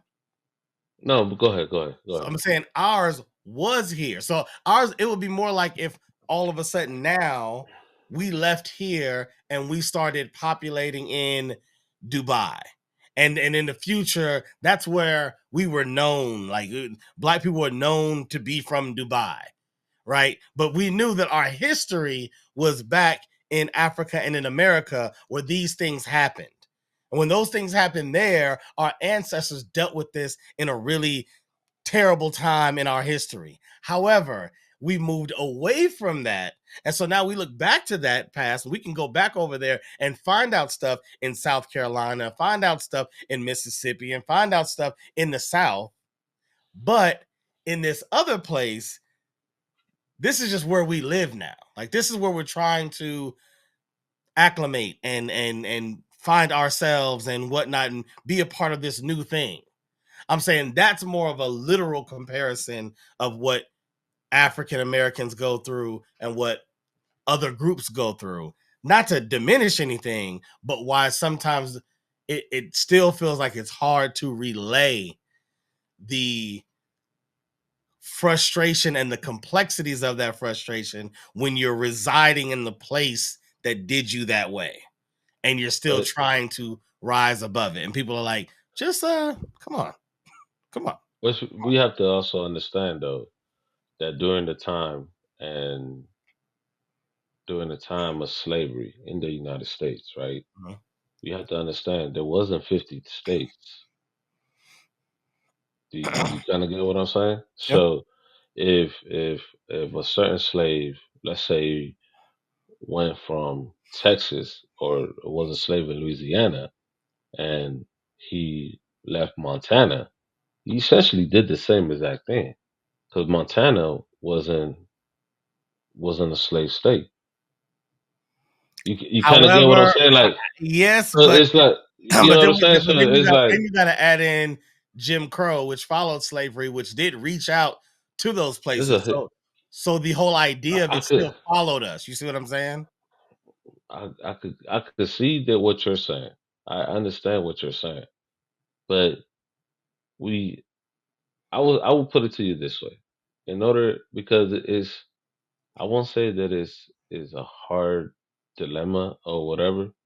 I think is I have to, I understand, but I have to go to my sources like Thomas Sowell and Booker T and Dr. Cloud Anderson that I always speak to you about, Yeah, yeah. and uh, um, and Joseph A. Jackson, and see how they said it. Like, because they're the they they were the actual individuals that, especially Booker T, right? He was during that time that he could speak on that. I will have to Absolutely. look into his book Yeah. more, right? Because I ain't gonna lie, I screwed through his book. I like his stuff, but I had to look into his book more to actually see. Okay, was the Jim Crow, how we're saying it, the Jim Crow laws that came about, was that something that was, uh, and I won't say unanimous, but that both people approved of, Who are right? both people? Meaning both blacks and whites. You know what I'm Um, saying? So you know what I'm saying? I can Because tell you that, but we because remember we could, like you said, the history that's given to us is only one sided, right? We're not getting the history from another side, right? And even I mean, if the you just people look that at the Jim Crow laws, it would be hard pressed to believe that this was a two-sided monster as far as like an agreement. I mean, like imagine that, like you said, everything that happened with the Tainos. Imagine that you find out later that in the America that you found yourself in Florida or in New York, that there were the Tainos doctrines, right? And the Tainos Mhm. doctrines spoke to um, how to keep you, let's just say, not noticing that you're oppressed, but very much oppressed. How to keep you never really being able to realize the American dream. How to marginalize you, how to make you doubt yourself, how to make you hate other Tainos, how to separate you, like all those things, like overall, like an educational, political, personal assault on you as a Taino or having Taino heritage. Like, regardless, like maybe you're right, like let's just say you found out that there were Tainos that agreed with it, cool. But imagine how you feel to know, like, wow, so that's why, you know, let me not go into a lot of it, but let's just say you start looking at, maybe that's why this, and that's why that, and that's why this. And the more you research, you realize by the millions, state after state after state, they were like, oh, yeah, yeah, yeah, send me that. Because they over here too. and two things can be true. Exactly. I don't Two things disagree with you. can be true. Does that make it So any better it's for you, though? Just because two things can be no, true. two things can be true. The truth is the truth, right? If I tell you the truth, Most people don't like the truth because the truth brings conviction. And when you hear the truth, right, you have to pick a choice, the right way, the wrong way. That's a fact. And when you hear the truth, then all the lie that was told to you, now you have to be like, you have to reason with it.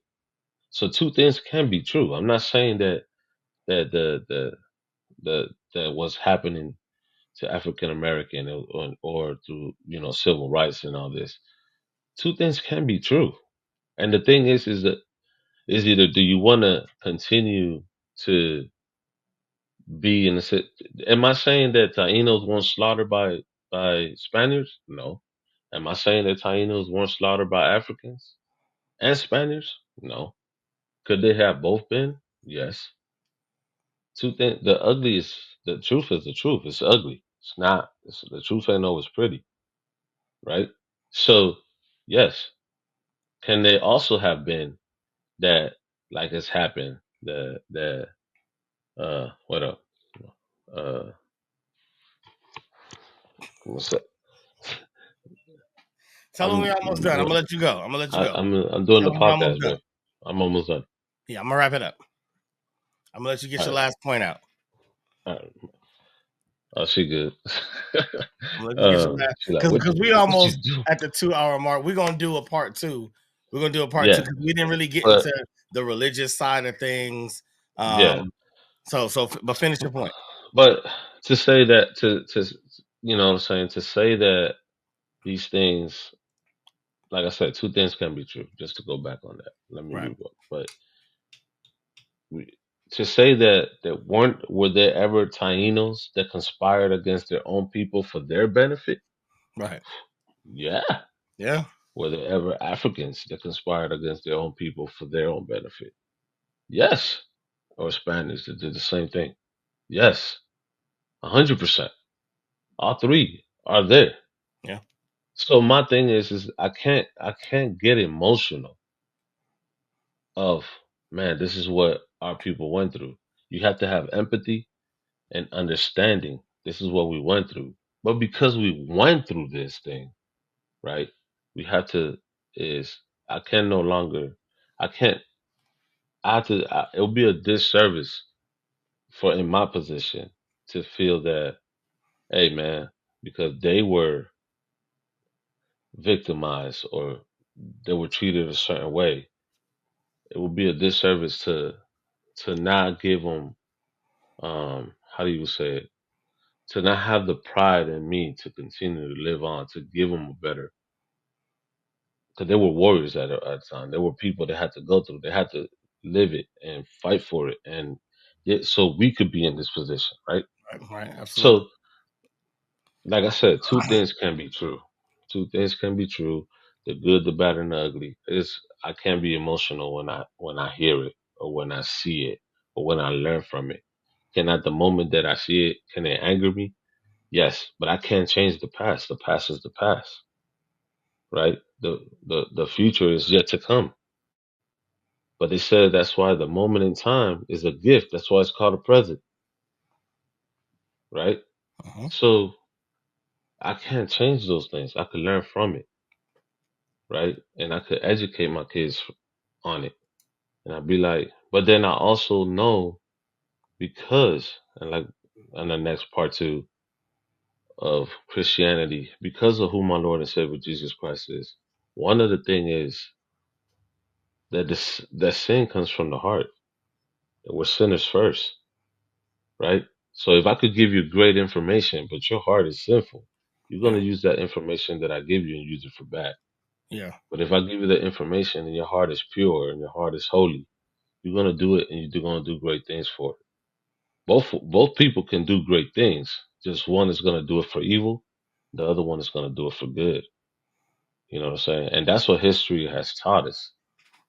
That some people have done it for good and some people have done it for evil.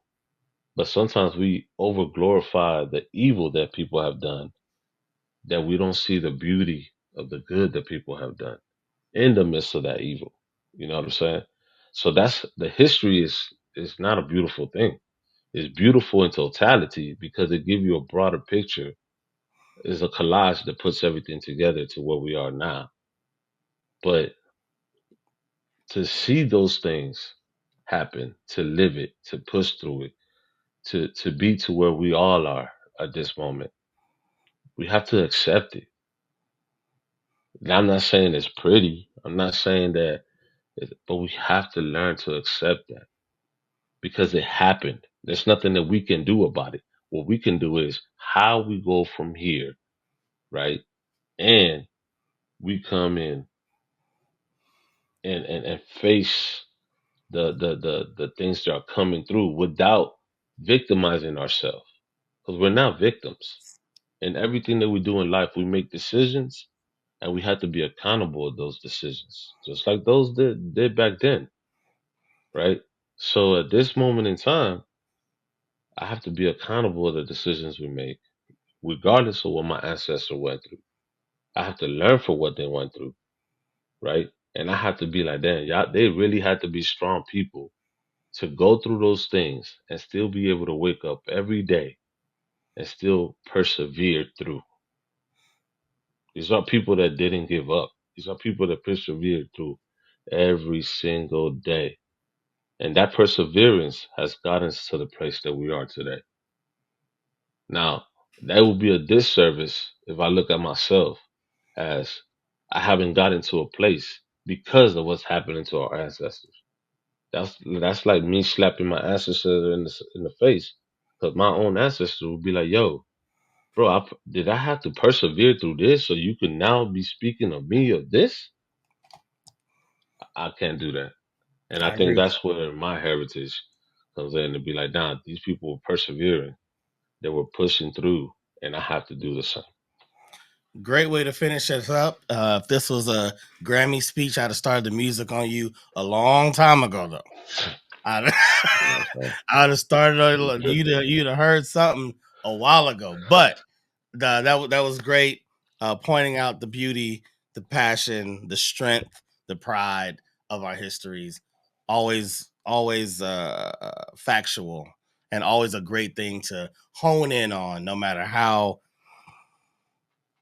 problematic certain areas of your history are. If you can find a way to do exactly what TJ is saying and find that humanity that was in your people that still, they didn't die off. You know what I'm saying? That group of Hmm. people still made it through because you were here.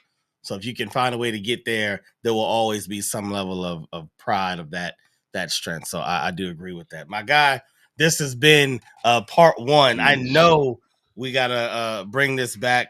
I'm hoping everybody gets a lot to think about, a lot to research.